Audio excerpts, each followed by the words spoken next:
Dans le film Your Name, on suit le périple de Mitsuha et de Taki, deux ados qui se retrouvent interchangés dans le corps de l'autre après le passage d'une comète dans le ciel d'Itomori. Après de nombreuses investigations et un long trajet, Taki finit par retrouver l'endroit où Mitsuha habite, sauf que celui-ci se rend compte que la ville a été rasée en partie par une comète il y a 3 ans. Taki a donc communiqué et vécu la vie d'une fille dans le passé, tandis que celle-ci a vécu la vie à Tokyo 3 ans dans le futur. De plus, de nombreux éléments comme cette corde attache-cheveux semblent aussi avoir manifestement voyagé dans le temps. Mais en fait, ça correspond à quoi le temps ? Même si c'est assez intelligible, c'est pas pour autant facile à décrire et à expliquer. Pour preuve, notre perception du temps nous est pas parfaite et des paradoxes arrivent souvent dès que nous essayons d'en comprendre les aboutissants. Mais dans cet animé, le temps n'est pas quelque chose d'absolu, ce n'est qu'un axe, qu'une dimension, que Taki et Mitsuha empruntent afin de se rencontrer. Bref, moi c'est Xandre et dans cette vidéo, on va parler de Your Name, on va parler de l'animé en 4 dimensions.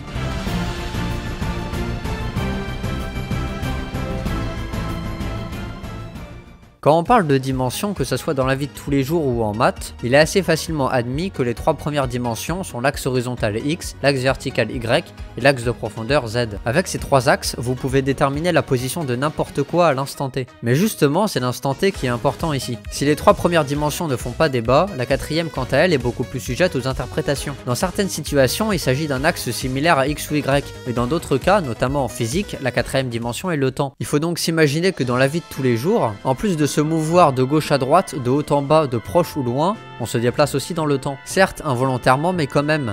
C'est donc le cas pour nos 2 protagonistes. Pour schématiser mon explication, on va considérer une situation assez classique au début du film. Taki, qui est dans son vrai corps, se déplace dans sa journée. Il se déplace donc visuellement en 3 dimensions. Mais aussi en 4 dimensions, car Taki suit la progression au fil du temps de l'année 2016. Quant à Mitsuha, elle se déplace aussi en 4 dimensions. Mais de la même manière que l'on peut être physiquement devant ou au-dessus d'une personne, Mitsuha est derrière Taki chronologiquement. En effet, on apprend plus loin dans le film que la vie de Mitsuha qu'on observe se déroule en 2013, soit 3 ans avant la vie de Taki que nous voyons. Pour représenter ça, on peut imaginer ces 3 courbes, les 3 classiques représentant l'espace et la 4e représentant le temps. Les protagonistes, ainsi que nous-mêmes et toutes les choses qui nous entourent, évoluent donc dans ce repère. Ainsi, pour en revenir à l'animé, quand Taki et Mitsuha inversent leur corps, l'un recule sur l'axe T, tandis que l'autre avance. Et quand Taki a atteint la coordonnée T de Mitsuha et inversement, hop, leur âme change de corps. Alors bien sûr, je vais pas expliquer comment c'est possible. C'est pas l'envie qui manque, mais l'animé est clairement irréaliste par rapport à d'autres que j'ai pu analyser. Et vouloir donner du sens à quelque chose qui n'a pas pour but d'en avoir, c'est complètement con. C'est donc pour ça que je ne parlerai que de l'aspect scientifique de l'animé. Sans avoir pour but principal, est-ce que c'est réaliste de voyager dans le temps à 17 ans?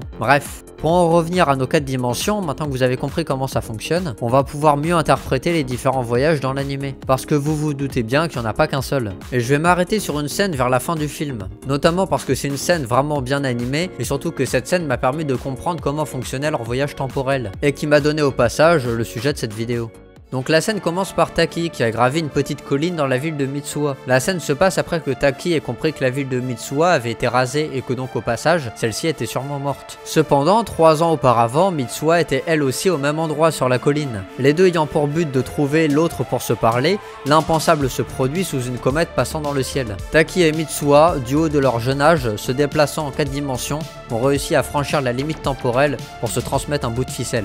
Non, je déconne, ils n'ont pas franchi la limite temporelle. En fait, dans cette scène, Mitsuha et Taki se déplacent sur l'axe temporel, Taki reculant et Mitsuha avançant. Et comme ils se situent au même point dans l'espace, c'est-à-dire au sommet de cette montagne, ils arrivent donc à se voir et à se parler. Taki et Mitsuha se sont donc déplacés en 4 dimensions assez clairement. D'ailleurs, on peut souligner que la corde de ruban que Mitsuha récupère n'a pas vraiment voyagé dans le temps, dans la mesure où elle était reliée à Taki, qui l'a donnée à Mitsuha au moment où leurs coordonnées étaient égales. Cette scène est vraiment bien pour saisir comment fonctionnent les voyages temporels et tout ce qui tourne autour. Certes, c'est un sujet assez complexe à traiter car c'est pas un thème qu'on fréquente tous les jours. Mais l'animé l'aborde et le montre vraiment bien et je pense que c'est aussi pour ça qu'il a été très bien reçu. Et donc en fait, c'est ce que je vais montrer dans cette vidéo. C'est pas parce qu'un animé parle de voyage temporel, de multivers ou de changement de corps qu'il n'y a rien à en tirer. Oui, bien sûr que Your Name est irréaliste. Je n'ai pas parlé des différents univers avec une Mitsuha morte et l'autre vivante. Parce que cela n'a pas vraiment d'intérêt, il n'y a rien à analyser. Ça fait partie du scénario et c'est comme ça. Par contre, je considère que certains éléments du film, notamment les changements de temporalité, sont bons à analyser car se fondent sur des éléments concrets de notre monde. Et c'est pourquoi j'en fais des vidéos. Ce que j'aime avec Your Name, et plus généralement avec ce type d'animé, c'est qu'ils permettent de vulgariser la science à un public qui de base n'en était pas la cible. Et c'est une bonne chose, je trouve. Bref, j'espère que cette petite vidéo vous aura plu, abonnez-vous pour plus d'analyses. Vous pouvez me suggérer des animés sur le serveur Discord en description, et quant à moi je vous dis, salut!